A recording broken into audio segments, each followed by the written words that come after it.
Hello दोस्तों, स्वागत है आपका मेरे चैनल में। मैं आज आपको बताऊंगा कि कैसे हम अपने धनी वॉलेट अकाउंट के अंदर जो पैसे रहते हैं उसको हम अपने मेन अकाउंट में कैसे ट्रांसफ़र कर सकते हैं। तो आप बिना वीडियो को स्किप किए हुए पूरा ध्यान से देखिएगा, तभी आपको समझ में आएगा। तो स्टार्ट करते हैं बिना टाइम वेस्ट किए। सबसे पहले आप जाएंगे ये धनी में। धनी ओपन होने के बाद आपने मोबाइल नंबर डाला आपका, उसके बाद ये पासवर्ड मांगेगा। पासवर्ड आपका जो भी है वो डाल दीजिएगा। पासवर्ड को क्लिक करने के बाद फिर आगे बढ़े हम। उसके बाद कुछ यूँ आपको दिखेगा आपका मोबाइल। उसके बाद आपको कहीं नहीं जाना। उसके बाद आपको ये वॉलेट पे क्लिक करना है। ये हमने क्लिक कर दिया, ठीक है। अब वॉलेट पे क्लिक करने के बाद आपको जाना है ट्रांसफ़र टू बैंक में। हाँ, एक चीज़ और ध्यान से सुनिएगा आप। ये जो आपको अभी ये जो बैलेंस दिख रहा होगा, जनरल बैलेंस और धनी कैश बैलेंस। धनी कैश बैलेंस तो आपको मालूम है कैसे होता है। आप मोबाइल पे जो भी गेम वगैरह खेलते हैं उसके जो पॉइंट मिलते हैं वो धनी कैश में कन्वर्ट होते हैं। और जनरल बैलेंस ये जो आपकी ईएमआई टाइम टू टाइम, अगर आपने लोन लिया है और आपकी EMI time to time cut रही है तो यही धनी कैश आपके जनरल बैलेंस में कन्वर्ट होता है, जो कि वॉलेट में शो होता है। उस पैसे से आप कुछ भी मोबाइल रिचार्ज, डीटीएच रिचार्ज कुछ भी कर सकते हो। और अगर आप चाहो तो बैंक में भी ट्रांसफ़र कर सकते हो, लेकिन बैंक में ट्रांसफ़र करने का 2.7 कुछ चार्ज लगता है। तो आइए मैं आपको दिखाता हूँ लाइव।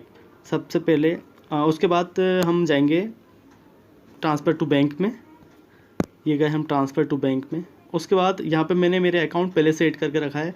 अगर आप एक बार कोई भी अकाउंट ऐड कर दोगे और उसको अगर गलती से आपने डिलीट कर दिया तो ये समझिए कि 30 दिन के बाद ही वो अकाउंट दूसरी बार लेगा, नहीं तो आपको और किसी का अकाउंट ऐड करना पड़ेगा। तो यहाँ पे मैंने पहले से ऐड करके रखा है।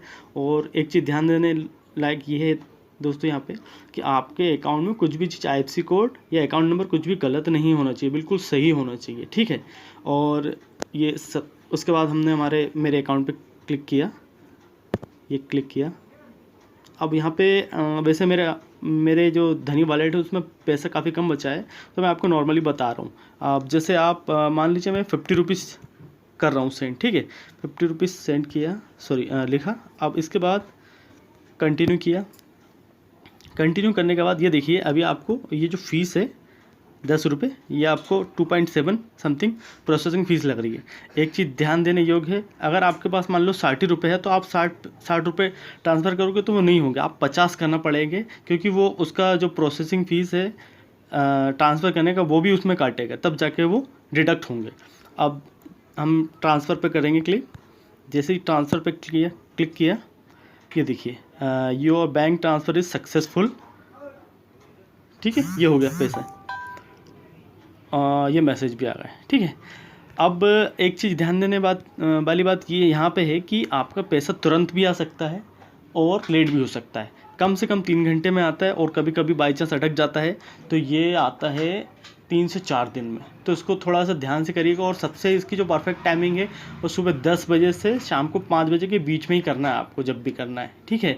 और अगर कुछ भी धनी वॉलेट से संबंधित कुछ भी आपको समस्या आती है तो मैं आपको ईमेल आईडी मेंशन कर देता हूँ, उस पर आपको आपकी समस्या जो भी प्रॉब्लम है आपको उनको सेंड कर देना है, ठीक है। धन्यवाद दोस्तों। प्लीज़ लाइक और सब्सक्राइब जरूर करिएगा भाई, तभी मैं आगे आपको और अच्छी वीडियो